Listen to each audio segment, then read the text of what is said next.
Мен өзімді таныштырбай кеттім окшойт. Сарылдык уулу Илгиз Шаменов. Бұл Кемпирабад иши боюнча түрмөдө жаткан талапкердин ыйгарым укуктуу өкүлүмүн. Бир аз биякта айткандын оозу жаман, ыйлагандын көзү жаман болуп, бул жетим тоо Кемпирабад сыяктуу өзүнүн позициясын билгендер бир аз биздин оюбузча 7 айдан бери түрмөдө жатат да. Эми мисалы бөлтүрүк агабызга окшогондор өлкөгө миллиондогон зыянды алып келгендер бул жерден үй камагына чыгып кетип атат. Бөлтүрүктүн агасы Өмүрбек Бөлтүрүк деген киши бар эле. Биз ал кишилер болуп ушу Кумтөрдүн Кыргыз элисине өтүшүнө, анын ичинен Нарын областына 1% бөлүнүшүнө болгон жыйындарга активдүү катышып келгенбиз.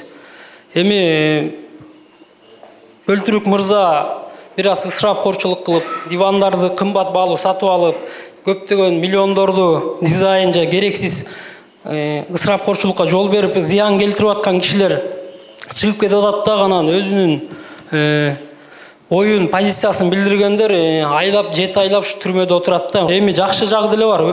Өнүктүрүү фонддор, туризм фонду иштеп атат. Нарын элине жана 1% бөлүп бердиңиз 0,6 кылып. Ошо фонд боюнча бир аз учкай айта кетейин, туура түшүнүңүздөр.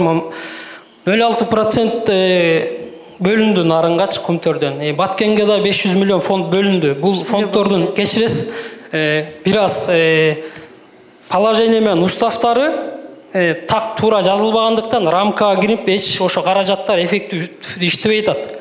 Эми иним эме боюнча угуптур, Кемпирабад боюнча. Камакта жатат, анан позициясын бербей деп атасыз.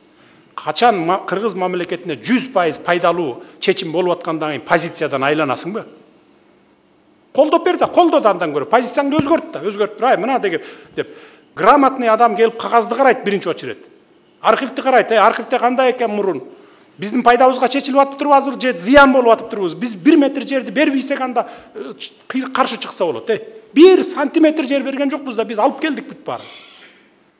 Талаш жерде айылдар, 10 чакта айылдарда талаш жерлерибиз бар болчу. Жарымынан өтүп кеткен, жарылып. Алардын бардыгын алдык. Гавасайды алдык. Уңгартоону алдык. Уңгартоо сеники эмес болчу. Уңгартоо Өзбекстандын картасында мына момундай тоо турса 36 гектар жери деп чийилген, СССРдин картасында да, Кыргыздын, Өзбектин картасында да алардыкы болуп турган. Ошон үчүн Каримов алып келип 16-жылы танкасын коюп койгон. Бир киши бир барып туруп айталган эмес, алып кой танкаңды деп. 2 жума алабыкка чаткал който албай турдуңар го. Чынбы же чын эмеспи? Ошону алып келдик, биз барып туруп. Картасынан азыр биздин картага кирди уже. Болду, эми ушуну сен талашпачы тоонун башын. Биз кыргыздар тоого эле шуркай берген калкпыз, тоодо жашаган калкпыз деп атып мына. Тил табышып атып алдык аны. Кемпирабад мына могул плотина болгон болсо 65 жыл алар башкарып келди. Чекесине 1 километр бара албайт элең, атат эле. Туурабы же туура эмеспи? 50% кирип алдык биз азыр. 50% кирдик. Биз да киребиз, мына 50 башкарабыз. Сууну ачсак да, жапсак да чогуу чечимди кабыл алабыз. Анан 900 горизонталдан ашпайбыз. Силер 907 менен кармап жүргөн экенсиңер, айылдын баарын суу каптап кеткен экен, биздин жерлерибиз айдалбай калып атат. Колдоно албай калып атабыз. Мына 900 менен кармайлы деп ошого түшүрдүк. Анан кичине мындай бир оппозиция болуп чыкканда дагы жүйөлүү чыксаңар бир жөн анда. Мындай бир факт болуп анан кийин биз тим эле бүт жердин баарын бербейт, биз туура эмес кылып атсак анда чыксаң, мен да анда тартынат элем. Койгоку булар деги туура эле чыгып атат депчи. Анан бөлтүрүктү салыштырып атасың сен. Бөлтүрүктү чыгарбайдыңар, муну чыгарбайсыңар. Бөлтүрүк жегенин бардыгын кайра төгүп берди. Мына ген прокурор отурат, бардын төктүрдү алып барып туруп. Төгөсүң анан чыгасың, болбосо түрмөдө чирийсиң деп. Төгүп берди, чыкты. А сенин Шаменов досуңка ал башка преступление вообще. Ал төңкөрүш кылам, мен көңтөрүш кылам деп акча таратып көрүнгөн жерге акча берип, блогерлерди жумшап ушинтип атпайбы? Анан айырмасы асман менен жер дейди. Азыр деле принцип ушундай бизде. Министрлерди ичип жеген министрлерди кайра төктүрүп туруп чыгарып коебуз. Чыгарып атабыз. Эмне кылабыз аны түрмөдө карап жатат. Мына билим берүү министри боюнча эле. 110 000 доллар алып кармалды эле, кайра баарын өкмөттүн полисине төктүрдүк дагы, өзүн чыгарып койдук. Ал башка бирөөдөн алган акча болчу, ошол өкмөттүн пайдасына кетти мына. Мына ушундай сыяктуу. Мындан ары ушундай саясат уланат.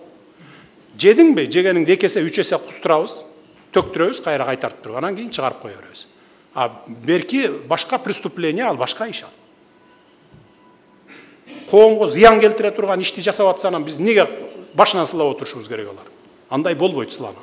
Фонд боюнча Нарынга 6% боюнча деп. Анан бир мындай эле максатсыз пайдаланып кетпесе экен деп атпайсызбы? Аныңыз туура. Буга чейин кумтөрүш дегенден баштап көлгө 1% берип келатат. 1%-тин пайдасын, таза кирешесин берип келатат да кумтөр. Эч бир жыргап кеткен бир объект курулган эмес, элге пайда да келген эмес, бүт жеп уурдап кетишкен да. Азыр прокуратура текшерип атат 2013-жылдан беркисин баарын, 10 жылдан беркисин баарын текшерип атат. Пайдалуу нерсе салынган эмес. А нарындыкка 500 канча миллион чогулуп калган экен, мен аны бир тыйын коротпойсуң дедим да, азыр мамлекеттик ипотекалык компания аркылуу жаңы үйлөрдү куруп, кичинекей бир 5-6 үй болсо да куруп туруп, бир 5 этаж же 9 этаж, эгерде положенный үй болсо 9 этаж курабыз. Элге 20 жылдык эме менен берели деп атам. Мына то есть түшкөн акча элге кичине пайдасын тийгизсин, бир көзгө көрүнөрлүк бир иш болсун деп ошону неме кылып атабыз. Мындан ары аларга сөзсүз неме болот. Так, пайда болот, пайдасыз кетпейт андай акчалар. Саламатсызбы, урматтуу Садыр Нуркожоев, жана бүгүнкү жалпы менин кесиптештерим. Бүгүн бизге аябай жакшы күн болуп атат. Кыргыз элинин тарыхында өзгөчө күн болуп атат. Мындай кандидаттар менен биринчи жолу президент жолугушу уюштуруп атат. Бул мүмкүнчүлүктү түзүп берген үчүн сизге чоң ыраазычылык. Баарыбыздын атыбыздан билдирем.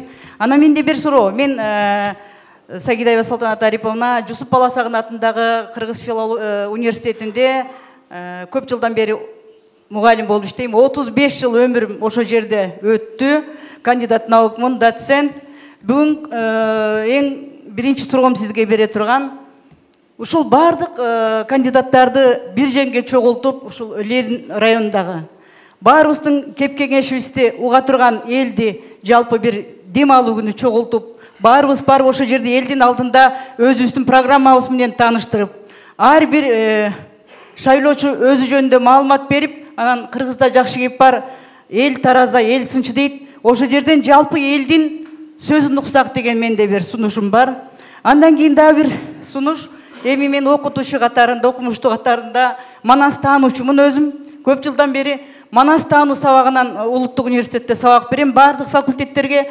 Азыр бизде бир ушул мүмкүнчүлүктөн пайдаланып, сизге бир суроо берип калайын деп атам. Бул суроо азыркы жакынкы күндө биздин сааттарыбыз бекит, ошол сааттарыбыз бекип жаткан учурда кээ бир улуттук университеттеги факультеттер Манас таануу сабагын өтпөйбүз, кабыл албайбыз деген мындай мамиле болуп жатат да. Анан кийин негизги кыргыз тилди өнүктүрүү маселеси, программасы бул азыркы мезгилде өтө көйгөйлүү маселелердин ичинен. Анан ушул кыргыз тилинин өзөктүү булагы, өзөгү ушул Манас эпосунда. Манаста биздин идеологиябыз, биздин жашообуз, көз карашыбыз, тарбиябыз бардык ошол Манас эпосунда. Эгер ошол Манас эпосу менен тааныш болсоңуздар, жаштарды эң биринчиден бала бакчалардан баштап азыр жогорку окуу жайларына чейин Манас таануу сабагын толук кандуу өткөрүшүбүз керек. Саатын да көбөйтүшүбүз керек. Азыркы биз окутуп аткан сабак болгон 18 саат лекция, 12 саат практикалык иш. Бул 36 сааттын ичинде эч нерсе чечилбейт. Эң биринчиден ушул маселени бир көңүл буруп кабыл алып койсоңуз, мен сизге өтүнүчүм ушул эле. Рахмат барыңыздарга. Ак жол, урматтуу кесиптештер. Бардыгыбыз биргемедебиз, биргемеде сүзүп, ийгиликке жетишели баарыбыз. Ким тандаса дагы эл тандайт. Бир нерсени айтып кетейинчи, бул тарых үчүн. Анткени бул жерде жалаң саясатчылар отурасыңар, билимдүү, илимдүү адамдар отурасыңар. Өзбекстан менен маселе чечиште, чек ара чечиште өтө оор болду. 1,5 жыл күнү түнү дебей мына Камчыбек Кыдыршаевич башында туруп, бир Ташкентке барат, бир алар кайра бизге келет, ошентип отуруп биз Гавасай деген жер, бул жер 19.000 гектар жер экен. Илгери Союз кезинде 19 деп коюптур, спутник менен өлчөгөндө где-то 15.000 гектар жер болот экен. Накталай жер. Ошол жерлерди тытышып отуруп, урушуп, папкаларды ыргытып, сөгүшүп чыгып кетип, кайра кирип, ошентип отуруп, айлап жылдап отуруп, ошо жерди кайра алып келдик.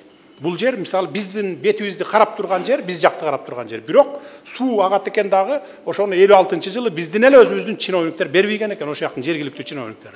Биз эттин жүнүн неменин жайытты төлөй албайбыз, башка кыла албайбыз, планды аткара албайбыз, Өзбекстанга берели деп берип салган экен. 56-жылы өткөрүп берип салат, 61-жылы карта өзгөрүп, алардын картасына кирип кеткен, туурабы? Мына тытышып отуруп, ошол жерди алып келген Камчыбек Кыдыршаевич болчу. Ошон үчүн мен герой баатырлыкты бердим. Ай, мына ушул тарых үчүн ушу баатыр берейинчи депчи. Анан аны да бай досуна баатыр берип алды, анан тигинти минти деп неме кылды, жазып чыкты көпчүлүгү эми сайттар. Бирок тарых өзүнүн баасын берет, документтерди карап туруп берет. Сиздин демеңизди эске алабыз, сааттарыбызды караганда манас таануу менен кыргыз тилинин окутуусу боюнча деп. Мен муну билим берүү министрине айтып коеюн. Биздин мыйзамыбызда жазылып турат, бүт талапкерлердин бардыгына бирдей тең шарт түзүлүш керек деп. Ошол эле учурда карап көрсөк, материалдык, финансылык жагынан шарттар кээ бирөөнүкү көбүрөөк, кээ бирөөнүкү азыраак. Ошол эле учурда мыйзамыбызда дагы жазылып турат, бир кандидат 500гө жакын агитатор алганга мүмкүнчүлүгү чейин деп турат да. Эми 500 деп орто эсеп менен эсептегенде 500 кандидатор алганга мүмкүнчүлүгү бар экен. Ошол эле учурда 500 мындай эсептеп карап көрсөк, 500 кандидат 500 агитаторду алса, анын айлыгын төлөп берсе, демек бул 500 голосту сатып алды деген сөз эмеспи? Ошону бир карап көрсөк, мүмкүнчүлүк бирөөлөрдө бар, бирөөлөрдө жок. Ошону бир тактап айтып неметип берсеңиздер, рахмат. Бул эми бул мыйзам менен кабыл алынган да, туурабы? Мыйзамда көргөзүлгөнбү?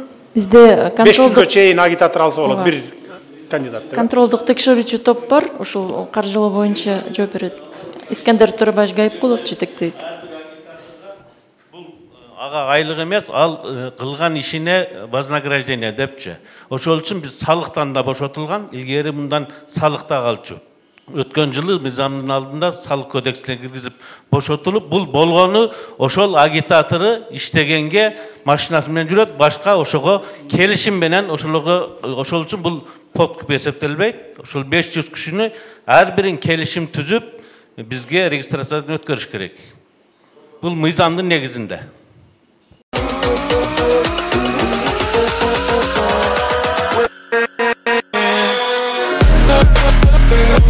We'll be right back.